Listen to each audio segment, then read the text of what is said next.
Hello, I'm ABX and this is Q&A Saturday, the weekly series I run at my channel. I answer your questions that have been asked over the past week or so across my channel. These tend to be mostly based around the next update coming out for Minecraft on all platforms, the updated quality reviewer, but also about everything else to Minecraft, my channel, and the world in general. So hopefully you all enjoy this week's Q&A Saturday. You can like it if you do like it, because it helps out the channel. Let's know you do like the Q&A. And also, before we start, let's just mention, if you leave a comment down below, it will be a question for next week. That's where I pick all the questions from. So if you want to ask any questions about the updated quality, that is the best place to do it. So with that said, let's get straight into the very first question, shall we, which comes in from Amber Parker, who responds to one of the most controversial things I think I uploaded this week, which was the why I don't really use mods video. And again, a lot of people had strong negative opinions about that, and Amber Parker asked for a follow-up because she says, I noticed a comment on your mod video that you didn't mention that loads of features that are in vanilla Minecraft today started out as mods. What are your thoughts on this? So yeah, this is actually a really good question because quite a few Minecraft features have come from mods, and you know, that kind of contradicts what I said, right? Well, what if you flip this question on its head and you say that over the entire time Minecraft's existed, out of the hundreds of thousands of Minecraft mods that do exist in some form or another,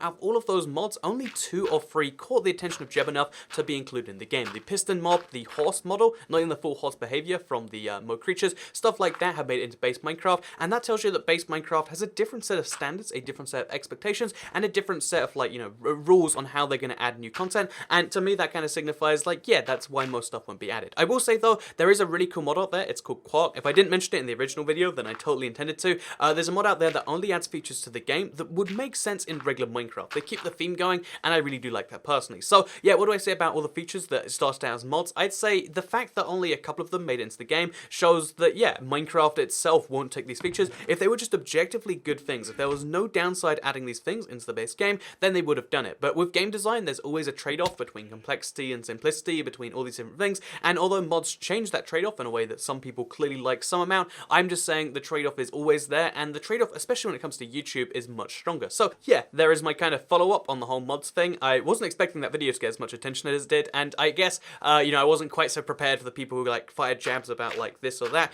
So yeah, that is why, that is my mods response, and thank you for asking the question. But let's move on to the second one, which comes in from BlazeFire776, who says, what happened to that Minecraft movie that is supposedly coming out in 2019? And to answer your question, BlazeFire776, the Minecraft movie of 2019 is still supposedly going to happen, yes. So I actually had a whole video planned on this one too. Oh, it looks like the whole Q&A is about videos. But no, I had a whole video planned on the Minecraft movie because, again, people every now and then are just like, wait a minute, is that really going to be a Minecraft movie? And the answer right now is still going to be yes. However, I will say the fact that we've heard literally nothing about it. So, you know, back in 2016, they're like, it's coming out in a whole 3 years' time. And, you know, now 2 of those years have passed. We've heard nothing about it in that time besides the fact that the guy from Always Sunny, Rob McElhenney, he's going to be directing it because he clearly has a passion for Minecraft. But yeah, basically there's nothing else you can find out about the movie, and there's lots of fake things about the movie if you look on, say, the IMDb page or any other official source where people just add something and it, like, sounds just about right, so it's still on there. So for instance, one of my favorite ones is that it says Steve Carell will be playing Steve in the Minecraft movie. I don't think they have any basis for that besides, like, who's the most popular Steve in the world? Steve Carell. And the funny thing is, that could end up being true, but it probably, like, 99.9% won't be true. There's also the fact that this is based on a failed Kickstarter that not shut down, and interestingly, that was a separate Minecraft movie, not related at all. And basically, yeah, we know literally 2 things about this movie. It's coming out the 24th of May, 2019. It's going to be called Minecraft the Movie, and it also is directed by Rob McElhenney. That's 3 things, but you know, 2 things, 3 things, it's all the same. And we have pretty much nothing else besides assumptions and rumors and stuff. And even, you know, the assumptions and rumors kind of contradict the stuff we do know. So the 24th of May, 2019, likely not going to be the end release date because there's a Avengers movie coming out literally the day before. Terrible time to release a Minecraft movie. Like, you want to really get it. You know, the Angry Birds movie did well because it released next to nothing else, so they might do the same in the Minecraft movie. We assume it's going to be live action because it's got a director, and they've said vaguely it might be a live action project, but we still don't know if it's animated. Again, Minecraft real movie that we haven't seen anything of in all this time. I don't know for certain. And yeah, my point being with all of this is that we know very little about the Minecraft movie, and there's so much out there about, you know, it's funny because people want to know about it. There's an abundance of, like, rumor milling, there's an abundance of just, like, guesses on the internet, and yeah, I just want you to know that none of it seems to be true, and the only things we do know probably could change too. Like, the director of the Minecraft movies changed once, or maybe that changes again. Minecraft the movie could change as a name, and even the release date seems very likely to change based on the fact that it's going up against, you know, literally an Avengers movie. Like, probably not a great idea, but you know, we'll have to wait and see until the, you know, for the May of next year. If I had to guess, it'll probably be delayed quite some time because we've seen nothing, but maybe they could surprise us and bring it out out and blow our minds or something like that. So yeah, let's move on to the third question, shall we, which comes in from the Michael Lippe, who says, if games are going to have microtransactions, why don't they just increase the price by $10 or $20?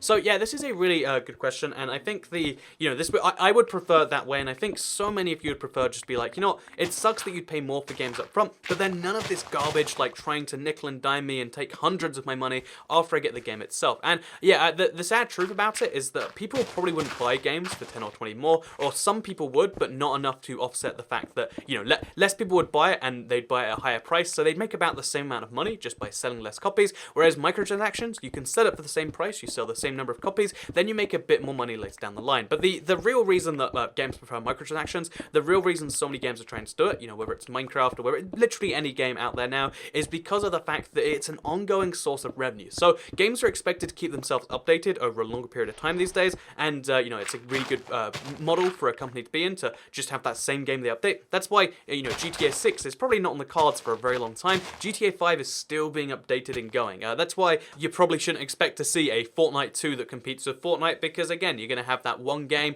that just keeps on being updated. So microtransactions allow them to have an ongoing source of revenue that can pay for the server costs, pay for the staff costs, pay for whatever else needs to be updated. Basically, they're paying for the production of a game at the same time there is a game out by just continuously improving that same game. It's a really weird model we've gone into, but that's why they have microtransactions or loot boxes or whatever garbage they have instead of having whatever else. And again, I think the only solution is just like not to buy them at all if you can, and that's the best contribution you can make towards it all. And then make it clear that yeah, you'd pay 10 more for a game without microtransactions, and we might just see that option come in the nearest future, or maybe not. But that's my opinion on like consumer behavior or whatever. But let's move on to the next question, which comes in from OddFuture02, who is from a very odd future it seems, because they say, you better hope the updated config doesn't mess up your signs holding the water up from your crack in the world. So I wanted to use this question as a really important PSA to everyone else, because so many people have been like, Toycat, why would you do that just now before the updated Quatic? Because when they first announced the updated Quatic, they said the new water would overwrite your old worlds, but they've gone for a kind of medium model where if you have stuff being held up by water and stuff like that, they don't want to break your builds anymore. So if you have a build like that before the update, it will last afterwards. So technically speaking, it's possible to make it after the update as well. It will just be a lot trickier. It involves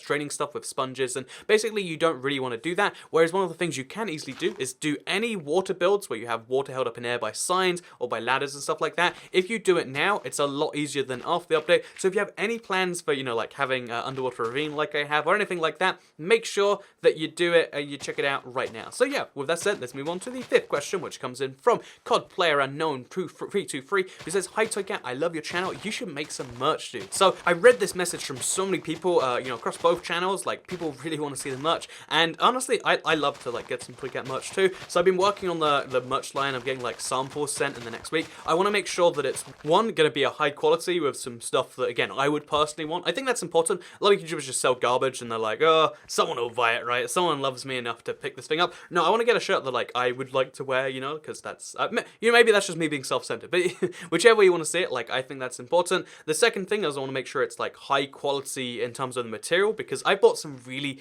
terrible shirts on the internet and they make me sad. So good quality shirt is something I really want to. And three, I want to make sure that it's like a comparable price to my merch today. Hopefully it's going to be a little bit cheaper too. So yeah, like $20 with cheaper shipping than before. That is the goal. I'm working on it right now, and I'm also going to like line it up with the same launch of the second channel merch, because again, like a lot of people like the JRF merch for that. So I'm going to have like a Minecraft store with some flag shirts. It's going to be a very confusing merch line, but I think it's something I'm really looking forward to. And like as soon as I get the samples, I'm pumped about that mostly. Like I could just get the samples and give up, but no, I'm excited about it. I'm going to be launching it at some point soon. And if you have any ideas for like a Minecraft shirt, because again, I really only have like one shirt, like it's the Toycat logo one, then let me know in, I guess, like tweet me or something, or if you design stuff like that, let me know, because I really want to get some cool new Minecraft shirts like that. And in fact, if you want to help with the second channel ones too, if you're an artist who does t-shirt work and you wanna get some stuff done, I guess let me know at IBXToycat on Twitter. So let's move on to the next question, shall we? Which comes in from Angel R Soulcrest,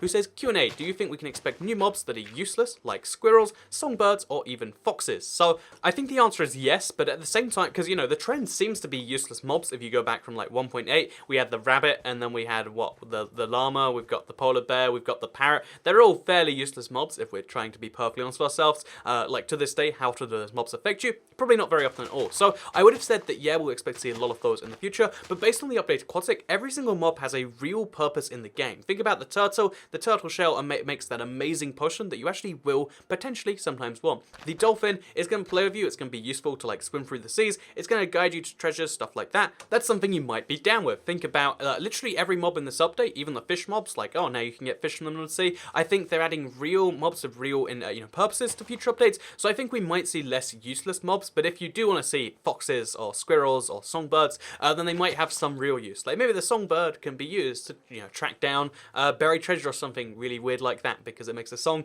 that leads you to it. Or maybe a squirrel will be a way to find nuts. They're going to add some real use to these, because again, I think they're realizing now that having a lot of mobs isn't necessarily so great unless they have a real use, which is why we're seeing less of the polar bear and less of the llama and more of the the phantom or more of the dolphin, and that's something that I think is kind of great. So let's move on to the next question, shall we, which comes in from Yes Please Taddy. I didn't read the name before I read this comment. Anyway, they say this is a lesson in like read the name of the comment as well as the comment itself. They say, love the videos. Do you ever get tired of making the same kind of videos and want to change, like going on to other games or into other Minecraft things such as minigame or popular servers? So every now and then I am like, I do think myself like, would it be cool if my whole channel was kind of like the Serious Sunday or like the Let's Play stuff? And the truth is though, I think they're more fun being like kind of one-off specials. So do I ever wish the channel was about something else? And I think given that Fortnite's out now, and if I wanted to switch game, it would be so easy. I think that it'd even be like profitable, right? If I switched to Fortnite, the amount of views and money, subscribers, whatever I'd get, it would probably be significantly more than Minecraft at this stage. So why do I keep making Minecraft videos that I think are helpful or useful to people that watch them? And I think the simple answer is like, as long as there's people that want to watch it, and as long as it's something I really enjoy, which in the case of Minecraft stuff, this is probably, when it comes to like weird ways to abuse beacons, video coming up in the next week, by the way, that's the sort of video I really love to like dig into. I love these weird technicalities in the game. As long as there is people that like enjoy that as much as I do, I think that's the stuff I want to do mostly. Again, do I wish I could make more variety in terms of games? Sometimes, but then I just upload a video on like IBX Toycat Let's Plays, which you should check out, by the way. Just been working on the Far Cry 5 Let's Play. There's all these sorts of things where some days I'm like, yeah, that'd be kind of fun, but the truth is like day in and day out, the thing I always come back to and always want to play around with a bit more is like, oh yeah, here is a cool thing you can do with the Minecraft, and I think I'll do that on this channel for quite some time, especially, the Minecraft news as well. Even if everything else goes away, I think those are the things that would stick, because again, I love staying upstairs with Minecraft because, future things get me excited, and I also get really excited about like the weird mechanics that are still being like uncovered to this day, and yeah, that's why I upload what I do. A lot of YouTubers I know feel forced to do it, and I think, less so because now there's like the new hot games you can always jump onto, but for me, it's never been that way. I sometimes feel trapped because it's like, oh, 2 videos a day, that's like a lot of stuff, but like in general, besides that, no, I really like what I do on this channel, and I have other channels that I focus on if I'm, if on a particular day I'm like, I don't want to deal with that, then I'll just be like, yeah, I won't deal with that, I'll deal with something else today. So yeah, let's move on to the next question, which comes in from Dong Yup Lee, who says, Q&A, what type of comments / questions do you appreciate? What types are the ones you don't appreciate? So first of all, can I go through the ones I don't appreciate? I mean, I know this was like a positive negative question. Let's just go through that, because personally, when people ask a question that was literally answered 2 weeks ago, it drives me insane. And I know for some people it's like, oh, I didn't watch that Q&A Saturday, it wasn't recommended me or something, and it's like, please try, just like go back and watch it, because that drives me insane, especially when people then ask the same question week in, week out, that was answered sometime back, and they're like, Toycat just hasn't answered me, I'm asking over and over again, and it's like, I read every comment, I'm reading this question week in and week out. So what don't I appreciate? I don't appreciate the question I've already answered like 2 or 3 weeks ago that has had nothing change about it, they're just kind of asking over and over again. The sort of thing where it's like someone asks the same question week in, week out, and also questions that I think are kind of dull and one-dimensional. Like if you ask what's my favorite color, blue, or like maybe if you ask how old I am, like I'll say 22, and then I can go on something else. But it's like, yeah, I think mostly the types of questions I really appreciate is, one, questions about actual update stuff. I know we get away from that sometimes, but I do appreciate those like being in there, because Q&A Saturday is